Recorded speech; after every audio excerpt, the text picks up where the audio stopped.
Hey guys, it's Anita and this video is about the books I read this summer.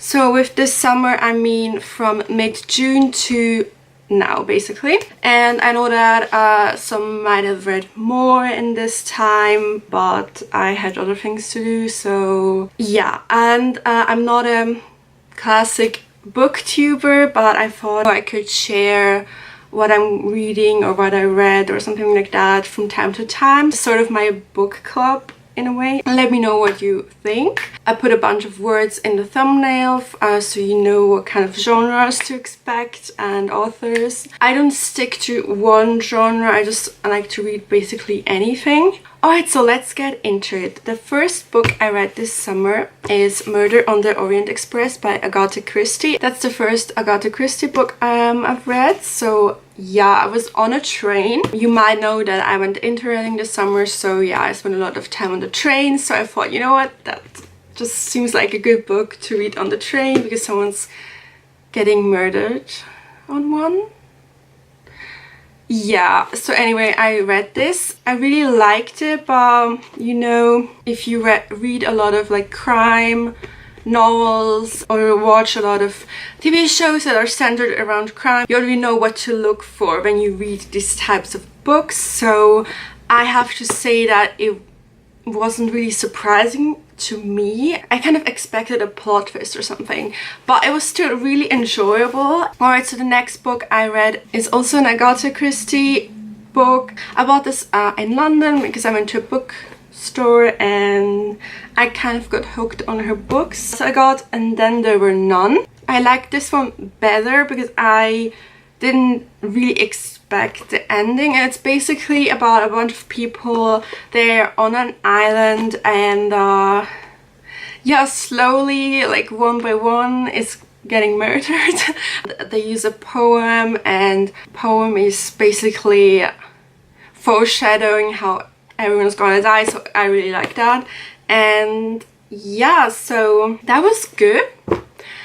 Then I read Persuasion by Jane Austen. Jane Austen is one of my favorite authors. It's basically about Anne Elliot who meets her former fiancé. After 8 years, she was forced to break up this engagement because she's from upper class. He didn't have much money or standing at that time, so she was forced to break off the engagement, and she meets him again after 8 years, so you can imagine. So that was really, it's a good book. I mean, if you read a ton of Jane Austen, so you kind of know how she wrote the books, so yeah. Anyway, so let's change the genre a bit, and it's probably going to seem like a harsh break from these types of books to that, but anyway, so the next book I read was Can We Solve the Migration Crisis by Jacqueline Bhabha. I hope I pronounced her name correctly. I tried to figure out how to pronounce her name, but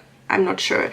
She's a professor of the practice of health and human rights at the Harvard T.H. Chan School of Public Health. She is director of research at the FXB Center for Health and Human Rights. It's more like a paper. It's really not that much to read. The font is also quite big. It first talks about the history of migration because most of us, or should I say our ancestors, migrated. Yeah, it's nothing new. If you're familiar with literature about migration, this is more like an overview, but it has obviously some excellent points, and she's obviously sort of an expert on this topic. So I think some people should probably look into that before, you know, making assumptions. So yeah. Alright, so let's switch the genre again. Two books that are related to crime. The first one is The Truth About Why People Do Bad Things by Tom Gash. Really interesting. Tom Gash demolishes the myths around crime, and I'm just going to tell you what those myths are in case you're interested, because I'm obviously not an expert in crime. So, you know, you hear certain things, you hear certain studies and think, oh yeah, that makes sense, that's probably true. They might not be as true as you think, and there are other factors, and yeah. So anyways, the myths are Myth number 1, crime is rising. Myth number 2, taking up a life of crime, so saying that there are criminals who do this for a living for a really long period of time. That's the second myth. Then myth number 3, criminals will stop at nothing. Myth number 4, organized crime is big, bad and booming. Myth number 5, biology determines criminality. Myth number 6, poverty is the real cause of crime, which I personally thought that was true, but you know, not as much as I thought. Myth number 7, immigration increases crime rates. That's, you know, a really popular thing to say for certain politicians. Then myth number 8, we need more bobbies on the beat. So saying that the state should invest more in police, so that there should be a lot more police officers on the street everywhere, sort of, you know, patrolling. Then myth number 9, tough sentences are a surefire way to deter crime. That's also something you think like, oh yeah, let's just make the punishment harder, then people will stop. But for us non-criminals, it's a bit hard to relate, I think. So myth number 10, leopards can change their spots. So saying that if someone was criminal, they can change, that type of situation. Then myth number 11, we need radical reforms to reduce crime. Yeah, that sort of goes with the tough sentences from myth number 9. And he also talks about what actually would work or has worked to reduce crime. So yeah, that's really interesting. The other book about crime is The Psychopath Whisperer. And now it sounds a bit extreme, but yeah, it's interesting. I mean, this is basically, it's really informative, but it also talks about how he researched psychopaths. For his dissertation, he spent, I want to say, 7 years interviewing psychopaths, and just how his journey to finding with MRI scans, looking at their brains, are their brains different from us regular people, stuff like that. Really interesting. Of course, he also talks about psychopaths, their crimes. If you can't stomach reading about horrific crimes, then it's, I mean, he doesn't talk about it constantly, but it does come up. I mean, I read about psychopaths, serial killers, that type of things. I expect the worst of humans, or you know, criminals, of course. So yeah, I wasn't really shocked, but you know, just saying, I just think it's interesting because, you know, us regular people don't really have contact with psychopaths, thank God. I mean, I hope no one has to deal with a psychopath, but there are actually a lot. So anyway, it's just really interesting to kind of look into it, because we all think like, oh, that's such a psychopath, if you hear about a gruesome murder or something, but that's not the same. Just because someone commits a crime doesn't mean he's a psychopath. If you want to know more about this, I would suggest this book. If you're into psychology, you probably would understand a bit more than I did, but he actually writes it clearly enough so everyone can understand that. So yeah, it's really interesting.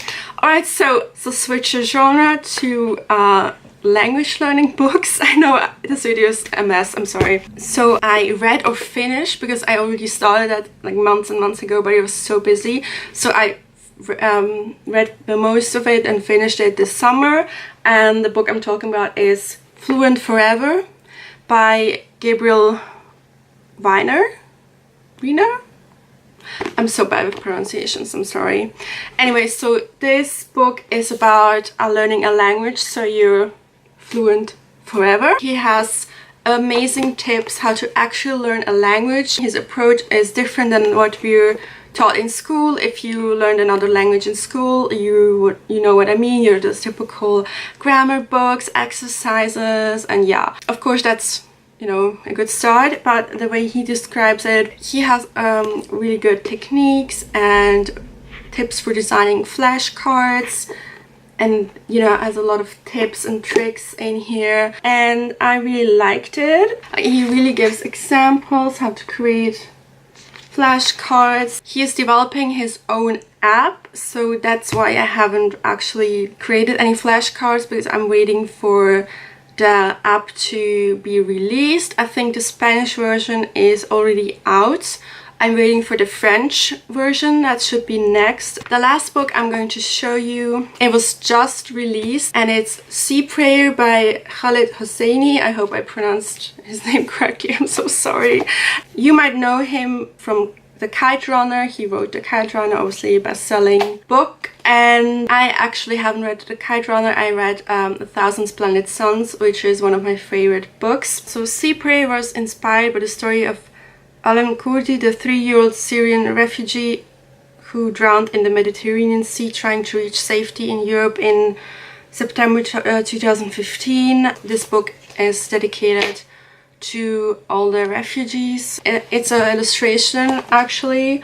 It's illustrated by Dan Williams, and it's really beautiful.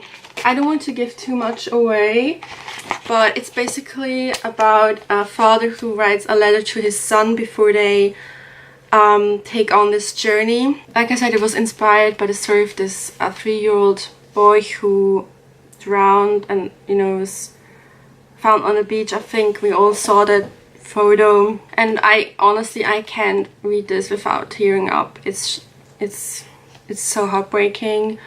I think it's just so sad how a lot of people don't have compassion at all. I'm not saying coming by boat or stuff like that is the best way for refugees to get here, of course not, but just say like, oh, why did they come? Like, it's, you know, there are just a lot of people who just lack human compassion. Sometimes you read things on the internet, especially in YouTube comments, where they actually, some people actually think that those refugees are people of second class, that are not as important as them, and it's just so sad. Like, what's wrong with you? What happened to you? How can you not feel for them? I just can't get it. Yeah. So anyway, that's a really heartbreaking, beautiful book. And also £1 from the sale of this book will be donated to UNHCR, the UN Refugee Agency. Yeah, it also has the logo on the back. The moment I heard about him writing this, I knew I had to get this. Alright, so these are all the books I read. Let me know if you read some of them, or if you have any book recommendations. I would appreciate that. Thank you so much for watching. See you in my next video. Bye!